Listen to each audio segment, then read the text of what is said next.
High, good morning সবাইকে। তোমরা সবাই কেমন আছো? আমি তো জাস্ট ফাটাফাটি আছি। ব্রাশ করতে করতে প্রথমেই আমি গাছগুলোতে জল দিয়ে নিয়েছি আর তারপরে চলে এসেছি স্নান করতে। স্নান করে আমি একেবারে গাছের থেকে ফুলগুলো নিয়ে এসেছি, এবার দিয়ে নেবো পুজো।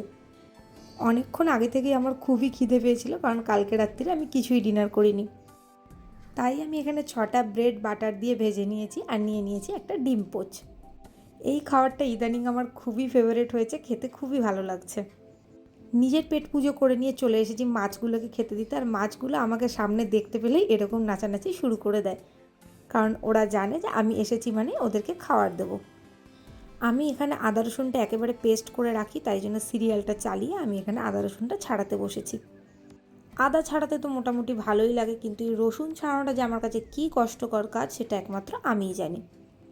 তারপরে আমি এখানে পেঁয়াজ কেটে নিচ্ছি, কারণ আজকে আমি করব চিকেনের সাথে আমি আজকে করব কুমড়ো ভাজা, তাই কুমড়ো ভাজাটা বসিয়ে দিয়ে আমি একটু বিট গাজর খাচ্ছি।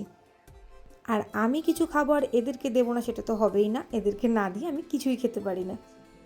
এবার আমি চিকেনটা বসিয়ে দেবো, তাই জন্য কড়াইতে দিয়ে দিয়েছি সর্ষের তেল, গোটা গরম মশলা আর সাদা জিরে। এই সময়টা সিরিয়ালের বেস্ট পার্ট হচ্ছিল, কারণ এই সময় রামকৃষ্ণদেব মা কালীর দর্শন পেয়েছিলেন। এই জন্য আমি গ্যাস কমিয়ে দিয়ে সিরিয়ালটা দেখতে চলে এসেছি। আর রান্না করতে করতে আমার প্রধান কাজ হলো সারাদিন ধরে জল খাওয়া। আর চালুকে এইভাবে হাত পা গুটিয়ে বসে থাকতে দেখলেই আমার টেনশন হয় যে চালু কিছু দুষ্টু করে এসেছে কিনা। আর রান্নার পরে গ্যাস মুছতে আমার খুবই ভালো লাগে, কারণ গ্যাসের জায়গাটা নোংরা আমি একদম পছন্দ করি না, তাই জন্য গ্যাসটাও মুছে নিলাম। তারপরে আমার পুচকুদেরকে খেতে দিয়ে দিয়েছি আর নিজের লাঞ্চটাও নিয়ে চলে এসেছি।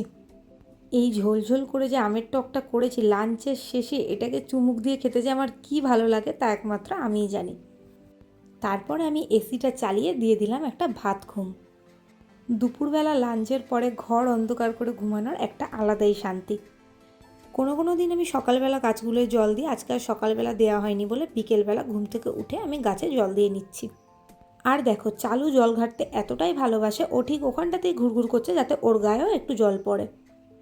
আজকে প্রচণ্ড গরম পড়েছিল, আর গরমকাল আমি একদম সহ্য করতে পারি না, তাই জন্য সারা গরমকালটা আমার দুঃখের মধ্যে দিয়েই কাটে। হঠাৎ করে মনে পড়লো যে আমার ফ্রিজে আইসক্রিম রয়েছে, তাই জন্য টুক করে আইসক্রিমটা খেয়ে নিলাম আর একটুখানি নাম জপ করে বেরিয়ে পড়লাম। রাস্তায় বেরিয়েই আজকে আমি 10 টাকাটা কুড়িয়ে পেয়েছি। কদিন ধরেই আমাদের টাইম কলের জলটা একদমই ভালো আসছে না, একটা অ্যাকোয়াগার্ড কেনা খুবই জরুরি ছিল, তাই জন্য বেরিয়ে অ্যাকোয়াগার্ডটা কিনে নিলাম। রাস্তায় খেয়েছিলাম আমার ফেভারিট দই ফুচকা, আর বাড়ি আসার সময় নিয়ে এসেছিলাম চিকেন রোল। তারপরে ফেস ওয়াশ করে নিয়ে চলে এসেছি শুতে, আর শোয়ার আগেই আমাকে ধূপকাঠি জ্বালাতে হবে, নয়তো মশায় আমাকে তুলে নিয়ে চলে যাবে। তো চলো, good night, thank you for watching.